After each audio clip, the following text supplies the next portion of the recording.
السلام علیکم، گوہر شاہی مرحبا۔ آج ہم بہت ہی ضروری اور اہم بات کریں گے۔ آج کا جو بات ہے وہ ہے عرش الہی پر 7 کرسیوں کا راز۔ آج ہم 7 کرسیوں کے بارے میں جانیں گے۔ ان 7 کرسیوں کا ایک الگ الگ راز ہے۔ سب سے اوپر والی کرسیوں پر کون بیٹھتا ہے، ان کا کیا راز ہے، اور سب سے نیچے کرسیوں پر کون بیٹھتا ہے اور ان کا راز کیا ہے۔ بیچ میں جو کرسیاں ہیں ان کے بارے میں بھی جانیں گے۔ اس کے ساتھ ساتھ یہ بھی جانیں گے دین کو کس نے زندہ کیا، اور محی الدین کے بارے میں بھی آج ذکر ہوگی، اور ساتھ ہی ساتھ غوث پاک کا ایک چھوٹا سا واقعہ بھی اس میں ذکر کیا جائے گا۔ تو اس ویڈیو کو پورا ضرور دیکھیے گا۔ جو میں نے کچھ پوائنٹ آپ کو بتا دیا ہے، اور آگے بھی بہت ایسے پوائنٹ ہیں جو آپ کو جاننے کو ملے گا۔ تو آئیے جانتے ہیں، اور اس ویڈیو کو پورا دیکھیے گا، اسکرپ بالکل مت کیجیے گا اور بنے رہیے گا، اور یہ آواز یونس صاحب کے مادھیم سے بتائی جائے گی۔ یہ نقشہ ہے عرش الہی کا۔ اس نقشے میں 7 کرسیاں رکھی ہیں۔ کتنی رکھی ہوئی ہیں؟ 7 کرسیاں۔ اچھا، اب یہ دیکھیں، پہلی دفعہ بات کر رہا ہوں میں، تو میری لاج رکھنا کہ گمراہ نہیں ہو جانا۔ 7 کرسیاں رکھی ہوئی ہیں یہاں پہ، ایک نہیں ہے، 7 ہیں۔ اور یہ 7 کرسیاں، ایک ایک کرسی کے اوپر ایک ایک سلطان بیٹھا ہوا ہے۔ بالکل پیچھے بیٹھا ہوا ہے رب، اور اس کے سینے سے ایک تار نکل رہی ہے نور کی، جو اگلی کرسی پہ بیٹھے ہوئے سلطان کے اندر جا رہی ہے۔ اس سے نکل کے یہاں آ رہی ہے، اس سے نکل کے یہاں، اس سے یہاں، اس سے یہاں، اس سے یہاں۔ جو ان 7 کرسیوں میں شامل ہے، اس کے لیے قرآن نے کہا ہے کہ الی صراط مستقیم، اور وہ جو تار ہے نا حبل اللہ، اس میں الی صراط مستقیم ہے، اور یہ الی صراط مستقیم ہے۔ اب یہ بیٹھے ہوئے ہیں نا، یہ 7 کرسیاں ہیں۔ تو جناب سلطان باہو نے فرمایا اپنی کتاب میں کہ وہ جا رہے تھے کہیں، ایک بندے نے کہا مجھے دیدار کرا دو۔ انہوں نے کہا دیکھو جی اوپر، اس کو دیدار کرا دیا۔ وہ 1 مہینے تک وہیں کھڑا رہا۔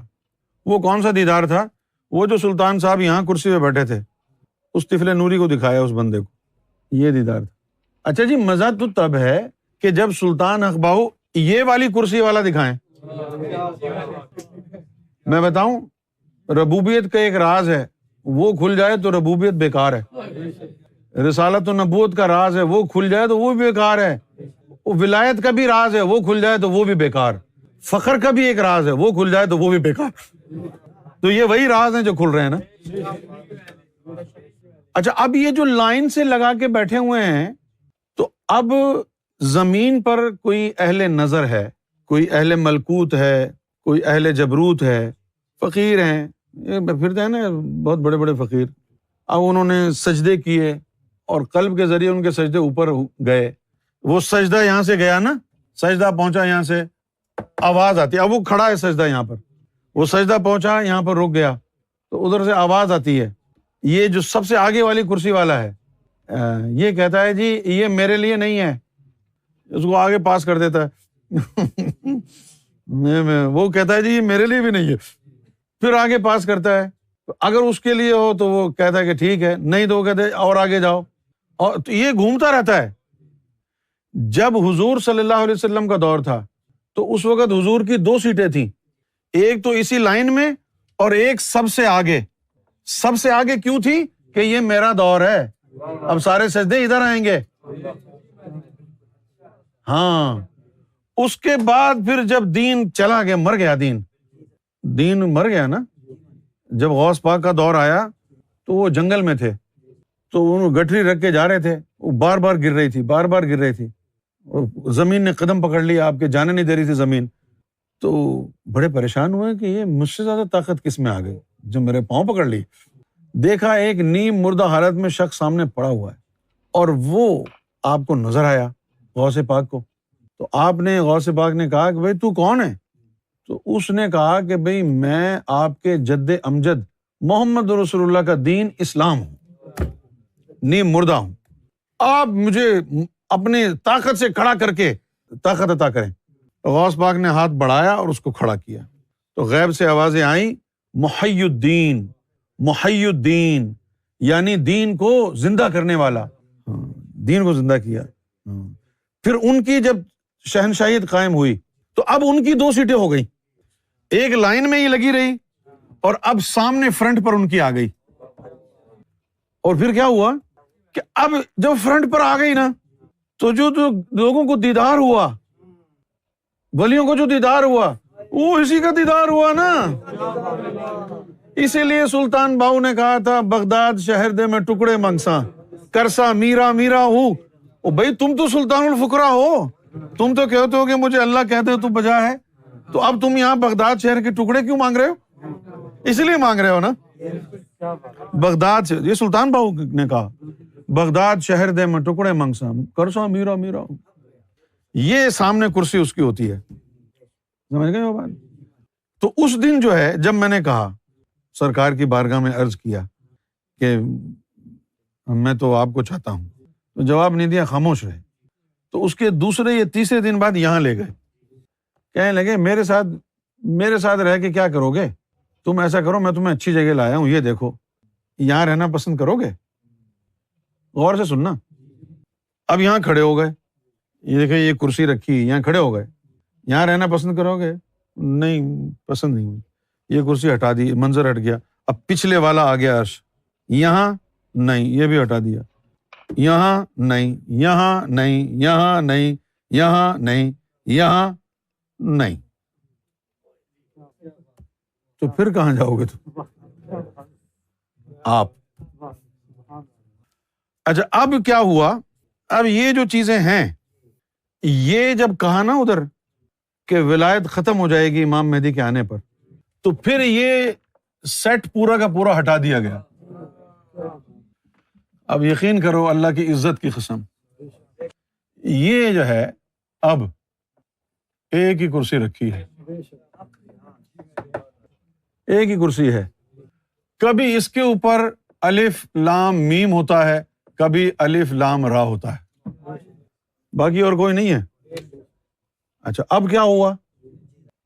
اب جب اس کے اوپر الف لام میم ہوتا ہے نا، الف لام میم، تو اس وقت اس کا کلر ہوتا ہے، یوں سمجھ لو یلو ہوتا نہیں ہے، میں ایسے آپ کو سمجھانے کے لیے کہہ رہا ہوں کہ اب اس کا کلر یلو ہے، تو جب اس کا کلر یلو ہے تو جو الف لام میم والے ہیں ان کے آنے کا راستہ کھلا ہے، اور پھر اگر اس کا کلر یلو نہیں ہو، فرض کیا ریڈ ہو، تو ان کے آنے کا راستہ بھی کھلا ہے، اور یہاں کا راستہ بھی یوں کھول دیا جاتا ہے کہ یہاں تک پہنچے، یہاں سے آگے چلا جائے۔ تو جب وہ 7 کرسیاں لگی ہوئی تھیں تو وہ یہ یلو گراف تھا، تو اس کرسی کے بعد آگے کچھ نہیں تھا، بس ختم۔ پھر اس کے بعد جو ہے پھر ادھر لے گئے کہ چلو اب دیکھو، اب جو دیکھا ہے تو یہاں گئے، یہاں کے پیچھے کا راستہ نظر آ رہا ہے، کہا کہ چلو پھر ادھر سے آ جاؤ۔ پھر جب ادھر سے آ گئے تو صبح مسکرا کے کہا کہ چلو ٹھیک ہے۔ یہ میں نے بہت ساری چیزیں میں بتانا چاہ رہا تھا، لیکن پیچھے سے آیا کہ نہیں ابھی ٹھہر جاؤ، میرا بڑا جی چاہ رہا تھا کہ میں یہ بتا دوں، زبان پر آ رہی تھی بار بار، لیکن اتنا میں تمہیں بتا دوں، یہ دیدار جنہوں نے کیا ہے نا، ان کو کسی کو کچھ ککھ بھی نہیں پتا کہ کس کو دیکھ کے آئے، ان کو پتہ ہی نہیں کہ کس کو دیکھ کے آئے، کس کو دیکھ کے آئے، کیونکہ وہ ساری شکلیں سلطانوں کی ایک ہی جیسی ہیں، اللہ کی شکل اور طفل نوری ایک ہی جیسی ہے، ڈیٹو کاپی ہیں، آپس کی بات ہے۔ اللہ کو دیکھا ہے نا، تو یا تو محمد رسول اللہ نے دیکھا ہے یا امام مہدی نے، باقی کسی نے نہیں دیکھا، باقی نے وہ کرسی والے دیکھے۔ ہم کو تو سرکار نے ایسی تعلیم دی کہ ہم کو تو کرسی اور تخت دیکھ کے پتہ چل جاتا ہے کون بیٹھا ہے۔ ہاں بھئی یہیں بیٹھ کے دیکھ لو کہ کرسی نظر آ رہی ہے یا تخت، اگر تخت نظر آ رہا ہے تو چلے جانا، یہ فرق تو رکھنا پڑے گا نا اس کو، یہ فرق تو رکھنا پڑے گا نا۔ اور وہ جو آیا ہے آیت الکرسی، کرسی کی نشانی یاد رکھو، وہ اس کے پیچھے راز یہی تھا، آیت الکرسی یعنی کرسی کی نشانی، کرسی کے پیچھے کون بیٹھا ہے۔ اب چونکہ دیدار وغیرہ کی بھی بات ہو رہی ہے نا، تو اس لیے اب ہم تھوڑا جو ہے نا وہ کھول رہے ہیں، کیونکہ یہاں پہنچنا ہے نا بھائی۔ ایک غفور بھائی نے ایک سوال پوچھا تھا مجھ سے، میں نے اس کا جواب نہیں دیا، انہوں نے کریدا بھی مجھے، لیکن میں بولا نہیں۔ انہوں نے ایک دن آ کے مجھے یہ کہا کہ بھئی ایک حدیث ہے کہ جب حضور پاک اوپر پہنچے شب معراج میں تو اللہ کی اندر سے آواز آئی کہ یا رسول اللہ ذرا ٹھہر جاؤ، میں نماز میں ہوں۔ نماز تو ہم نے ترجمہ کیا ہے، اس میں تھا کہ میں صلاۃ میں ہوں، تو مسلمان تو صلاۃ کا مطلب انڈیا پاکستان کے یہی سمجھتے ہیں، نماز میں ہوں۔ اب وہ گھوما ہے لوگوں کا دماغ کہ ابے اللہ کس کی نماز پڑھ رہا ہے، تو وہ میں نے جواب نہیں دیا۔ تو اصل میں کہانی کیا تھی کہ یہ جو طفل نوری بھی وہاں موجود ہے نا، جو سیٹوں پہ بیٹھے ہیں، تو یہ وہاں بیٹھ کر بھی جو ہے نا رب کے ذکر میں ہوتے ہیں، دکھنے میں تو رب ہی لگتے ہیں ملنے والوں کو، لیکن وہاں بیٹھ کے بھی جو ہے نا یہ مستقل اس کی حمد و ثنا میں ہوتے ہیں۔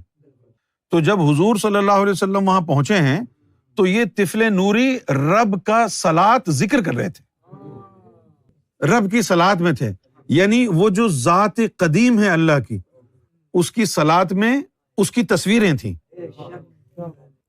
اور یہ جو ترتیب ہے نا 1 2 3 4 5 6 7 عرش جو یہاں پر ہے، یہ اسی ترتیب میں ہے۔ جب اس نے کہا تھا نا کہ ایک دن مجھے خیال آیا کہ میں اپنے آپ کو دیکھوں، تو ایک عکس پڑا، اس کے اوپر وہ عاشق ہو گیا، 7 دفعہ جنبش لی، تو اس جنبش سے 7 روحیں پیدا ہو گئی نا، وہ یک کے بعد دے 1 2 3 4 5 6 7 7 جنبشیں دی، تو 7 روحیں وہاں پر ابھر کے آئیں، تو وہ ان کا مقام اور ترتیب ویسے ہی ہے آج تک، یہ وہ ہے۔ ہاں اچھا، اب آپ لوگوں نے تو عرش کا نام ہی کتابوں میں حدیثوں میں پڑھا ہے نا، یا ان ولیوں نے جنہوں نے مقام محمود سے جا کے دیکھا ہے۔ اب دیکھو نا جیسے یہ نظر آ رہا ہے، اب لوگوں کو کیا پتا کہ یہ کیسی جگہ ہے، یہاں پر بیک گراؤنڈ ہے اور میں ہوں، جو یہاں آئے گا بیٹھے گا اس کو پتا چلے گا جی یہ کمرہ سا ہے۔ تو مقام محمود پر بیٹھ کے بھی جو لوگ دیکھتے ہیں بس وہ یہی دیکھتے ہیں کہ سامنے جو ہے ایک کرسی کے اوپر رب جو ہے نا بیٹھا ہوا ہے، اور کچھ تو نظر نہیں آتا ہے۔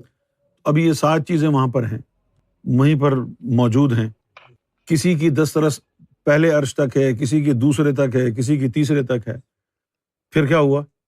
پھر وہ جو عکس تھا رب کا عکس جس کے اوپر وہ عاشق ہوا تھا، وہ امام مہدی کے وجود میں آیا، امام مہدی زمین پہ آ گئے، پھر امام مہدی سے جو لوگ وابستہ ہوئے ان کے لیے وہ 7 عرش کھول دیے گئے کہ اس ذات کی وجہ سے تو یہ 7 سیٹیں تم کو ملی ہیں، اب اس کے آنے والوں پر تو کوئی پابندی نہیں نا بھئی، ان کے جو ماننے والے ہوں گے ان کے اوپر تھوڑی ہوگا کیونکہ ان کا تو اس سے تعلق ہے نا کہ جس کو دیکھ کے رب نے غش کھایا، رب کو جنبش ہوئی، اور پھر تم آئے،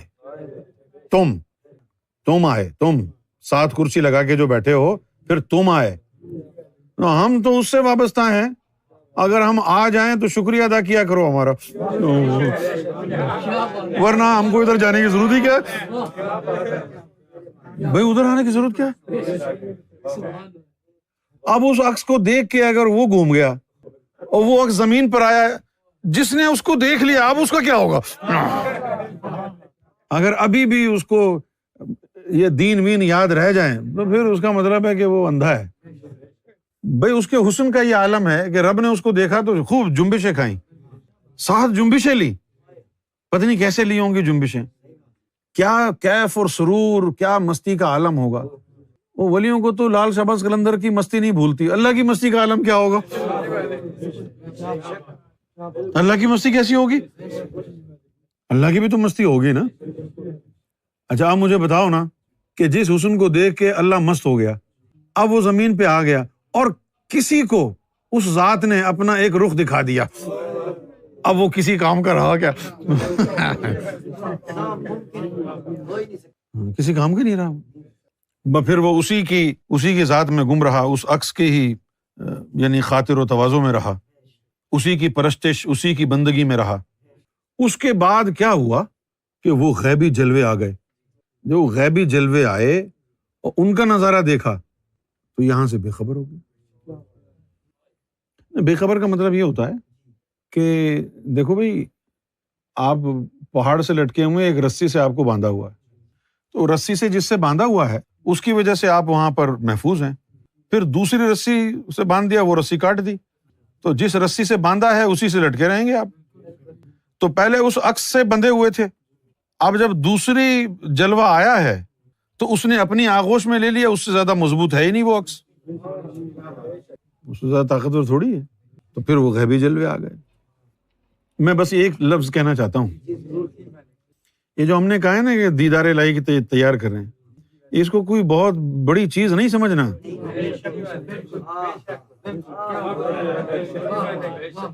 بہت بڑی چیز نہیں سمجھنا اس کو۔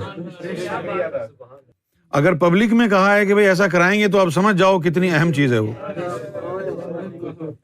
اتنی بڑی تو نہیں ہوگی نا پھر۔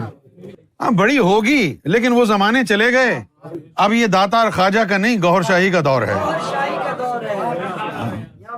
گوہر شاہی کے لیے ماشاءاللہ، الحمدللہ بہت ہی خاص ویڈیو تھا، اور آپ سبھی لوگوں کو جانکاری حاصل ہو گئی ہوگی عرش الہی پر 7 کرسیوں کی راز کے بارے میں، اور جیسے کہ میں نے کچھ پوائنٹ آپ کو بتایا تھا ان کے بارے میں آپ کو بھی جانکاری حاصل ہوئی ہوگی۔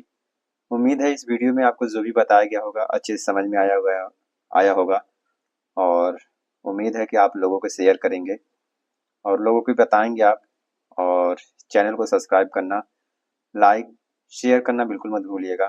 پھر ملیں گے ایک نئی ویڈیو کے ساتھ، تب تک کے لیے السلام علیکم، گوہر شاہی مرحبا۔